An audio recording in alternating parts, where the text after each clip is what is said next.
네, 문재인 대통령이 러시아를 방문 중인 가운데 국회는 한국당의 불참으로 사흘째 파행을 이어갔습니다.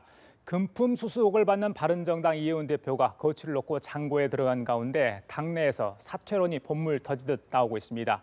이 시간 최진 대통령 리더십 연구원장, 안영환 당국대 석좌 교수 두 분 모시고 자세한 얘기 나눠보도록 하겠습니다.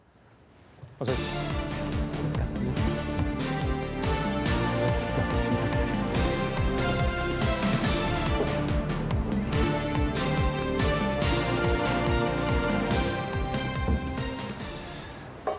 예, 문재인 대통령 오늘 푸틴 러시아 대통령과 한러 정상회담을 갖습니다. 방금 전에 저희들이 이제 공동 언론 발표 내용도 보내드렸는데 이전에 대화를 주장했던 문재인 대통령이 약간 기조를 좀 바꾼 것 같습니다. 압박과 제재 이야기를 이제 하는 그런 상황인데 이게 이제 지난번에 추미애 대표의 교섭단체 대표연설에 대화론하고 좀 엇박자가 나는 거 아니냐 이런 지금 지적이 나오고 있거든요. 네. 어떻게 봐야 됩니까? 당정청 한 목소리를 내고 있다고 보시는지.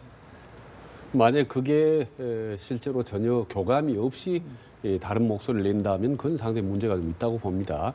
그러나 지금 이 엄중한 시기에 여당 대표가 상당히 공개적인 그것도 대정부 대표 연설에서 그런 얘기를 했다는 거는 저는 상당히 내부적으로 어떤 교감이 충분히 있었다고 봅니다. 그런 점에 저는 일종의 고도의 어떤 역할 분담이 아닌가 생각이 듭니다. 예. 문재인 대통령이 사실 차원이 다른 제재를 하겠다라고 강조를 하고 또 청와대는 우리는 대화를 강조한 적이 없다라고 해서 상당히 강한 대부의 어떤 그런 기조를 보이고 있는 반면에 또 추미애 대표는 상당히 좀 대화를 좀 강조하고 있고 그리고 상당히 야당으로부터 집중적인 비난을 받은 이후로도 불과 4시간 전만 해도 다시 또 페이스북에 또 이 본인 입장을 고수했지 않습니까? 100번이라도 대화를 얘기해야 된다.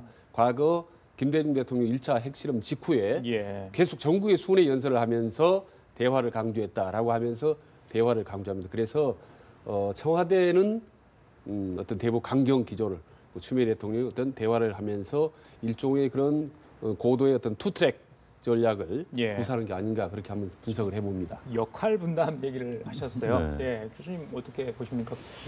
네, 뭐 그럴 수도 있고 또 하나는 추미애 대표의 본인의 생각을 뭐 계속 강조하고 있을 수도 있다는 거죠. 그런데 이제 어찌됐든 청와대 분위기가 좀 바뀐 건 맞습니다.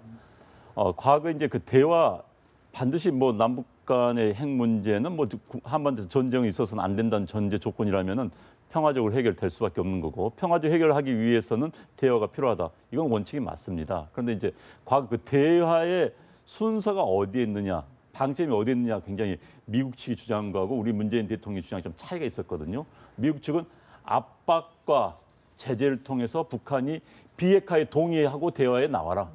그러니까 최종적인 목표는 불가역적인, 바꿀 수 없는 그러니까 완전한 핵의 폐기다. 이걸 위해서 북한이 포기하고 대화에 나와라.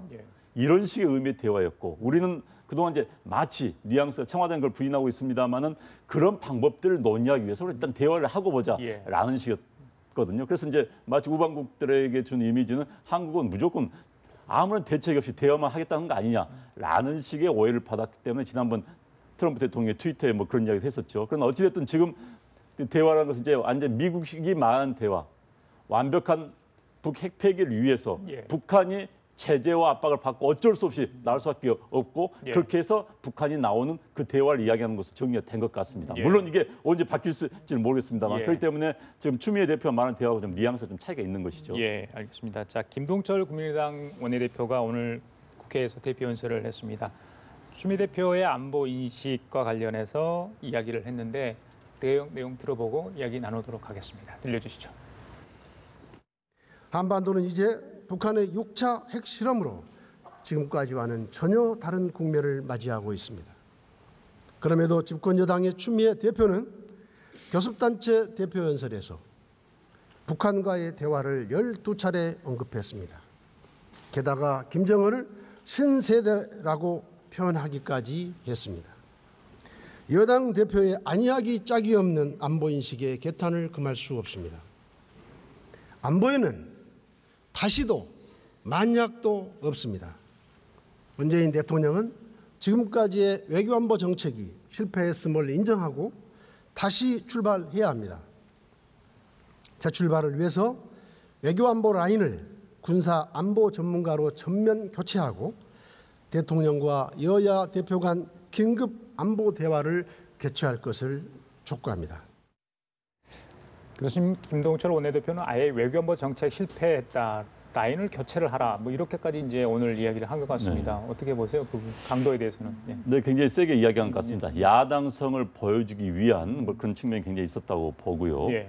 그다음에 이제 추미애 대표에 대해서 맹공을 가했죠. 저도 사실 추미애 대표가 대화를 강조하는 그 연설을 보고 저도 깜짝 놀랐습니다.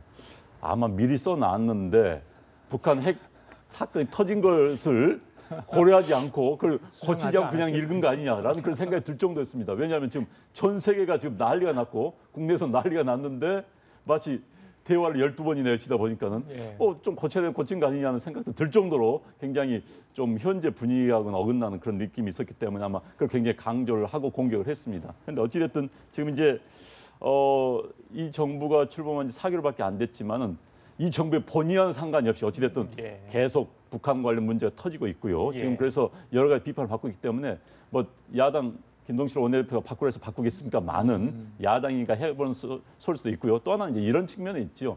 현재 문재인 정부의 외교 안보 라인이 어떤 의미에서는 대통령과 생각을 같이 했던 교수 출신들로 대부분 채워져 있습니다. 군 출신은 별로 없지요. 그러다 보니까는 너무 무능하고 문약한 거 아니냐.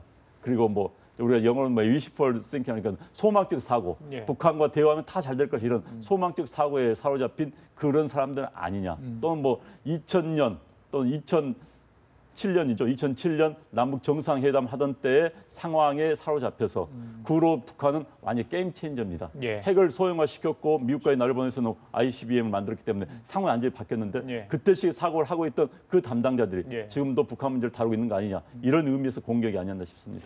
그 조금 전에 그 추미애 대표 발언에 대해서 안 의원 발언은 표정은 좀 웃고 있었지만 말의 강도는 상당히 좀 센 것 같습니다. 그래서 설마 그렇게 쓸 리는 없다고 보는 거고요.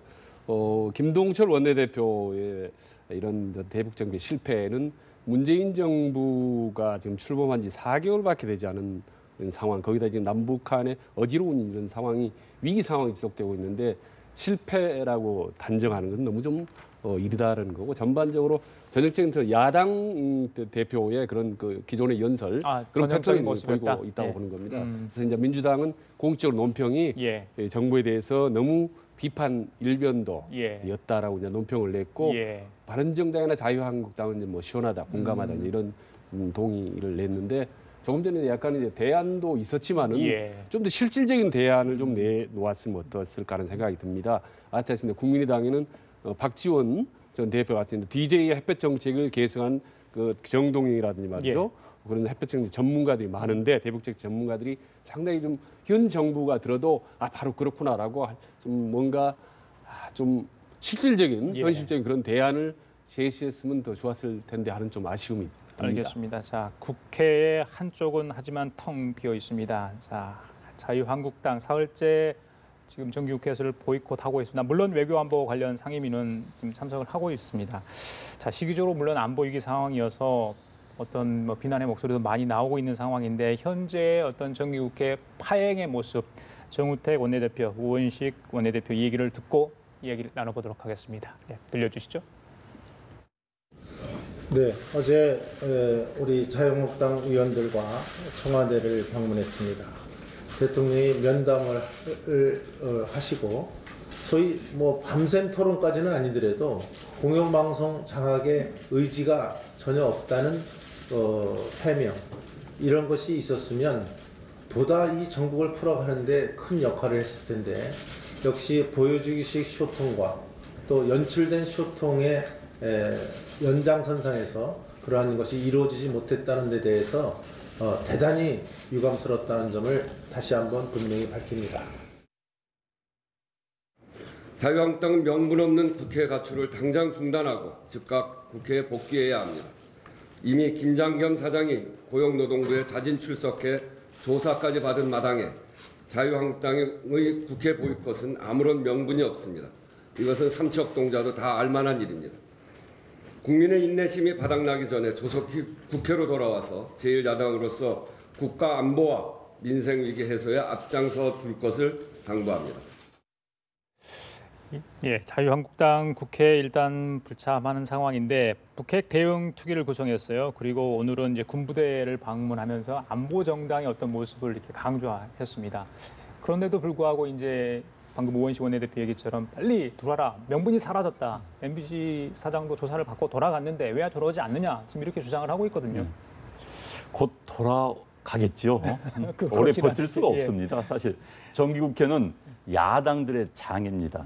국정감사를 통해서 야당들이 본인들 실력, 그다음에 정부에 대한 비판, 예. 견제를 얼마나 보여줄 수 있는 중요한 무대이기 때문에 예. 야당들이 포기하면 야당이 손해입니다. 아마 한국당도 잘 알고 있을 겁니다. 그래서 저는 뭐 솔직히 그런 걸 위해서 몸풀기를 한 게 아니냐 그런 생각도 해봤는데 예. 어찌됐든 이제 그런 기간 동안 안보 행보를 보이면서 안보 정당의 모습을 보여주겠다. 그래서 상당히 다목적이 있는 것 같습니다. 그러나 예. 사실 데모를 하다가 특히 이제 파업을 하면은 파업 시작은 참 좋습니다. 끝내기가 굉장히 어려워요. 예. 끝낼 때 뭔가 명분이 있어야 되는 출구 전략을 그렇죠. 찾아야죠. 뭐 얻어야 되는데 그러다 보면 이제 슬그머니 꼬리 감추고 파업을 준다는 경우가 어느 사업장은 굉장히 많습니다. 아마도 한국당도 곧 뭐 복귀를 하지 않을까 싶어요. 예. 그렇기 때문에 어찌됐든 국회의원은 국회가 무대입니다. 예. 그래서 국회를 돌아야 되는 거고 또 저는 지금 우원식 대표가 뭐 국회 가출 사태인데 또 민주당도 옛날에 많이 했었습니다. 한국 정치가 좀 되풀이된다는 게 예. 서로가 가출하면 욕하고 하게 예. 되풀이되는 좀 그런 모습을 나와서 그렇다면 좀 웃음이 그 이제 네, 명분을 나옵니다. 찾을 것 같은데 그 원식 정우택 원내대표는 대통령의 대국민 담화 얘기를 계속 이야기를 하고 있거든요.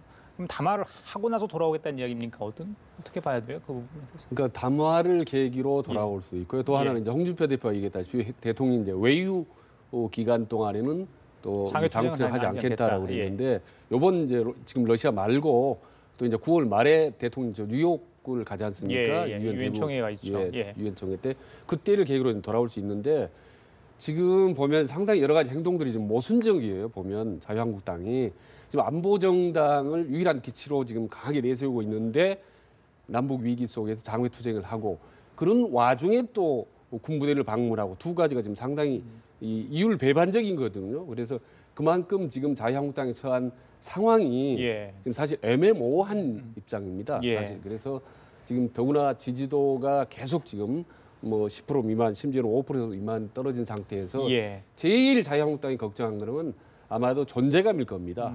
이래도 저래도 도무지 국민들이 관심을 갖지 않고 지지도가 낮아진 상태에서는 예. 상당히 파격적인 행보를 할 필요가 있다.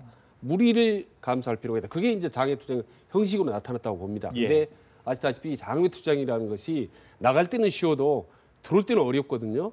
그래서 상당히 지금 아마 고심을 하고 있다고 봅니다. 그래서 지금 출구 전략을 잘 찾아서 예. 이제 아마 돌아오는 기회만 찾고 있는 그런 상당히 좀 애매모호한 소가리를 끙끙 하고 있는 아마 그런 상황이 아닌가 생각을 합니다. 알겠습니다. 자, 국회가 약간 파행을 빚다 보니까 가장 이 지금 힘든 사람이 이분 중 아닌가 싶어요. 김희수 헌법재판소장 후보자 인준 표결을 하지 못하고 있는 상황이죠. 계속 직무대행을 지금 하고 있는데 국민의당이 그 인준 표결을 앞두고 이 기독교계로부터 문자 폭탄을 받고 있다. 이 김희수 헌재소장 후보자의 그 예전에 위헌 판결 그 부분 때문에 그렇지 않습니까? 그렇죠. 동성애 관련해 가지고 네. 이게 뭐 어떻게 봐야 됩니까? 이 부분에 대해서는 문자 폭탄에 대해서는. 그래서 이제 그 굉장히 진보적인 헌재 재판 가지고 법조인이었지요. 그래서 이제 동성애에 대해서 뭐 찬성한 듯한 그런 이제 의견을 냈었고 특히 이제 통진당에 대해서 통진당 해산에 반대하는 의견을 냈었는데 특히 이제 기독교계에서는 동성애 문제에 굉장히 민감합니다. 특히 보수 기독교단에서는 그래서 이제 굉장히 반대를 하고 있고 어찌됐든 현재 김희수 헌법재판소장 후보자에 대해서는 보수 정당인 한국당과 바른정당에서는 반대 의견을 분명히 내놓고 있습니다. 또 반대편에 있는 민주당에서는 뭐 찬성 의견을 내놓고 있고 그러면 현재 과반수를 넘어서기 위해서는 국민의당이 키를 찾고 있는 겁니다. 그래서 국민의당도 지금 굉장히 고민을 하고 있는 것 같습니다. 야당성을 보여주기 위해서 이른바 보수 현재 야당과 같이 하고 반대 표를 할 것인가 아니면 또 본인들의 진보적인 어찌됐든 한국 정당의 이념적 스펙트럼을 정확히 양분한다면은 뭐 진보 쪽에 가 있기 때문에 그 진보 스펙트럼에 맞춰서 찬성표를 덜릴 것인가 이런 측면이 있기 때문에 고민을 많이 하는데 뜻밖의 변수가 이제 기독교계에서 이런 게 나온 거죠. 그래서 아마 특히 이제 제일 정치인들한테 어려운 게 동성애에 대해서 당신 의견을 밝혀라. 굉장히 어려운 주제입니다. 이게 예. 미국도 마찬가지 굉장히 어려운 주제입니다. 예, 이 문제, 예. 인권의 문제, 또 사회 기존적인 규범의 문제 이런 게 맞물리기 그렇죠. 때문에 그래서 예. 지난번 대선 때도 애들로서 다 피해갑니다. 명확히 난 찬성이다 반대 이렇게 말하지 않고 애들로서 피해갔는데 그 당시 홍준표 대표만 뭐 지설적으로 이야기했다가 굉장히 논란이 됐었죠. 그렇기 때문에 그런 맥락에서 국민의당이 굉장히 고민을 하고 있지 않나 싶습니다. 예. 그러니까 바로 말씀 이제 하셨는데 그 기독교계 문자 폭탄이 사실은 김수 꼭 재판관 때문에 그런 거 아니고 동성애 문제 때문이거든요. 그래서 이 부분에 대해서 사실 청와대나 현 정부가 상당히 신중히 다뤄야 될 겁니다. 지금 내년 6월에 지금 지방선거 때 개헌을 하게 할 경우에 예, 그 예. 개헌에 대해서 내부 헌법 정신에 이제 양성평등을 뭐 맞습니다. 성평등을 예. 문제를 바꾸는 이런 문제에 대해서 기독교계가 지금 상당히 민감하게 반응을 하고 있고 좀 일부에서는 집회까지 하고 있거든요. 이 부분에 대해서는 예. 정말 조금 전에 지적한 대로 미국과 같은 선진국도 상당히 민감하게 다룬 문제이기 때문에 예. 이 동성애 문제를 섣부르게 다룰 경우 정부 여당이라든지 문재인 정부가 의외의 예. 어려움을 겪을 수 있다. 상당히 신중을 기할 필요가 있다고 봅니다. 자, 국민의당 얘기했는데 안철수 대표죠. 대표 얘기를 하겠습니다. 자, 취임 후 첫 지방 투어로 다시 호남을 찾았습니다. 오늘 아마 광주에 가죠. 네. 다음 주에는 아마 경상도 쪽으로 가는 것 같습니다. 지금 지지율이 많이 떨어져 있죠, 국민의당. 예, 그래서 특히 그렇습니다. 호남 민심을 되돌리려고 애를 쓰고 있는 것 같은데 사실상 지방선거 전초전 민심을 지금 좀 보겠다 이런 취지 아니겠습니까? 예. 예. 저는 이제 사실 고향이 광주이기 때문에 자주 이제 이 왕복하다 보면요. 예. 실제로 이 여론조사에 나타난 것보다 그 이상으로 사실 험악합니다. 체감 어떤 민심이. 그래서 안철수 꼭 대표라기보다는 이제 국민의당에 대해서 예. 상당히 회의적이고 아주 비판적인 거죠. 비판적으로 할수 말도 꺼내기 못하게 할 정도로 지금 험악한 상태입니다. 그래서 이게 바로 이제 이번 대선 때 일단 심판이 된 거 아니겠습니다. 어쨌든 더불어민주당이나 이제 문재인 후보로 이제 결판이 났는데 이거를 되돌리는 데는 정말 많은 노력을 기울여야 됩니다. 과거 문재인 대통령이요 가장 안 좋았을 때는 호남에서 5%였습니다. 지지도가. 그런데 집권한 이후에 99%가 올라갔습니다. 그 과정 속에 정말 피나는 노력이 있었는데 안철수 대표가 다시 이 민심을 어느 정도는 돌릴 경우라 하더라도 예. 아마 정말로 밑바닥으로 다시 시작한다는 기분으로 돌지 않으면 이 호남 민심을 단기간에 돌리기는 쉽지 않다. 아마 계속적으로 공을 들이고 더 많은 횟수와 예. 그런 공을 아마 들여야 될 겁니다. 예, 접촉과 소통만으로 되지 않을 것 같은데 지금 국민의당 처한 상황도 좀 캐스팅 보트라는 게 중요한 상황이지만 사실은 좀 애매모호한 상황일 수도 있지 않습니까? 어떻게 보세요? 그렇죠. 예. 내년 지방선거에서는 사실 이제 뭐 지지율도 중요하지만은 어느 그냥 능력 있는 후보자들이 어느 정당에 몰리는가 굉장히 중요합니다. 그런데 그 후보자들은 결국 당선 가능성을 볼 수밖에 없는 거고 그 당선 가능성이라는 것은 자기가 공천을 받았을 때 그렇다면 그 현재 그 정당 지지율을 고려하지 않을 수가 없는 겁니다. 그래서 지금 올 연말까지 어느 정도 지지율을 높여놔야만이 이른바 훌륭한 예. 후보자들 몰려들 수 있고 또 예. 현재 자당 소속의 뭐 기초 광역 의원이라든지 단체장들이 탈당하는 걸 막을 수도 있는 겁니다. 그렇기 때문에 지금 단단히 해놓지 않고서는 예. 사실 뭐 목표는 전국 절대 지역에 전국 대부분의 지역 후보를 내는 게 목표라고 하지만 예. 제가 보기에는 일단 호남에서 후보를 제대로 낼 수 있는 것을 걱정해야 되지 않을까 싶습니다. 예. 그래서 호남에서 지금 많은 자치단체장들이 국민의당 입당했지만은 탈당하는 분위기가 많이 있거든요. 그걸 막기 위해서 아마 그런 노력을 해야 될 것 같고요. 그래서 그 노력이란 건 과거 단순히 한 번 왔다 갔다 해서는 될 것 같지는 않고요. 정말 진심을 보이면서 예. 과거 문재인 대표 부인 김정수 여사가 거의 상주하다시피 했지 않습니까? 예, 대선 예. 기간 동안에 예. 그런 이상의 노력을 보여서 정말 호남을 대표하는 정당이라는 걸 보여줄 때만이 예. 움직일까 말까는 그런 생각이 듭니다. 알겠습니다. 자, 마지막으로 위기에 처한 바른정당 얘기해 보겠습니다. 이의원 대표 지금 장고를 하고 있는데 오늘 이제 바른정당 내부에서 사퇴론이 본물처럼 터져 나왔습니다. 결국에 이제 더 이상 기다릴 수 없다는 분위기가 좀 인내심 한계를 점점 다다르고 있는 것 같은데요. 내부에서는 네. 어떤 결정을 하리라고 보십니까? 그러니까 이미 당 분위기는 마치 사퇴를 하는 쪽으로 그렇게 흘러가는 것 같아요. 그리고 본인도 발언 내용을 보면은 막판에 고민을 하겠다, 시간을 좀 달라, 말미를 달라. 예. 이게 사실상 사퇴를 결정하는 쪽으로 이제 가고 있는 것 같습니다. 그래서 어떤 식으로 결정이 되든가 일단 이미지에 사실 심대한 타격을 받은 것 같습니다. 아시다시피 박근혜 정부의 때 조인선 전 장으로 상당히 비교가 됐지 않습니까? 그랬죠. 그래서 이제 결국은 훨씬 더 깨끗한 이해운의 이미지가 돋보였는데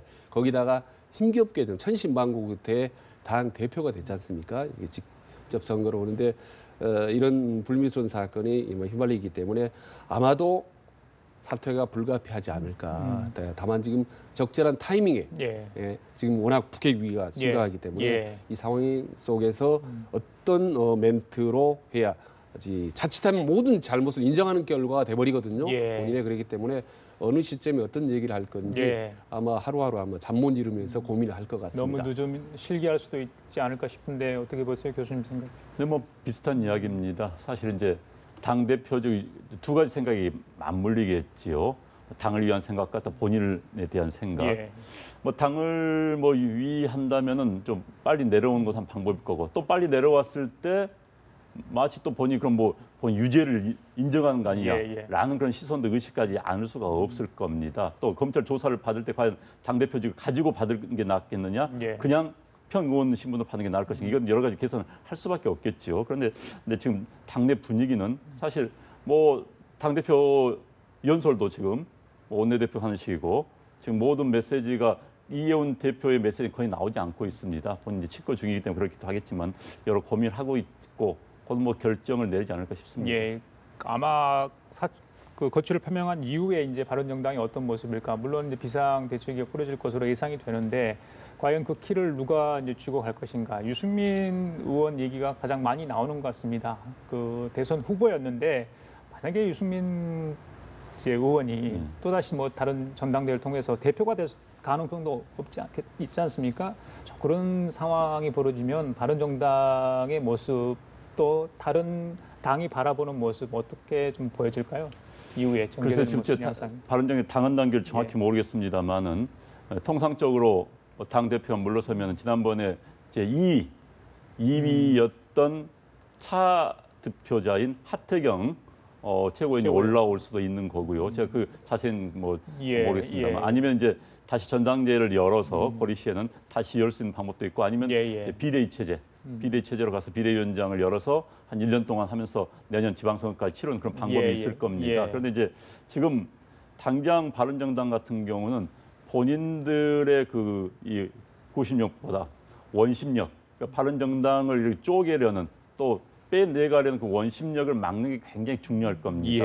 특히 이제 지방선거를 앞두고 뭐 보수 재통합이 필요한 거 아니냐, 아니면 또 이 정당과 안 되기 때문에 국민의당과 합쳐서라도 뭐 연대를 해야 되는 거 아니냐라고 할 때 과연 어떤 스탠스를 잡을 것인가에 대한 선택이 굉장히 그건 이제 앞으로 당의 존폐하고 관련된 일이거든요. 그 말씀은 자칫 뭐 친박계는 한국당 아니면 다른 일부 반대쪽은 그 가능성 전혀 배제할 수는 없는 것이죠. 마찬가지로 국민의당 내에서도 또 그런 분위기가 있는 거 아니겠습니까? 뭐 호남출신 의원들과 현재 당대표인 안철수 당대표의 또 의견이 바른정당과 연대에 관해서 의견이 틀린 거 있기 때문에 여러 가지 정치적 변수가 합쳐지면서 그런 문제가 도드라지게 나타나지 않을까 싶습니다. 국민의당이 이제 의석이 20석임에도 불구하고 계속 별로 그렇게 주목을 끌지 못했던 게 아마 당내에 사실 스타 플레이어가 없었습니다. 국민들이 주목을 확 끌만한 그런 이제 주자였기 때문에 존재감을 본로 드러내지 못해 그나마 이제 김무성이나 유승민 의원이 국민에게 이제 대중적 인지도가 높은 분들이죠. 그래서 아마 이제 다시 재등장할 것 같은데, 근데 과거 박근혜 정부에서 다시 두 사람이 투톱이었습니다. 무성대장하고 밑에 이제 행동대장 유승민 이렇게 해서 콤비 플레이를 이루었는데 점점 시간이 흐르고 그리고 지난 대선을 거치면서 마치 두 사람이 대립하고 갈등하는 것 같은 이미지를 주었거든요.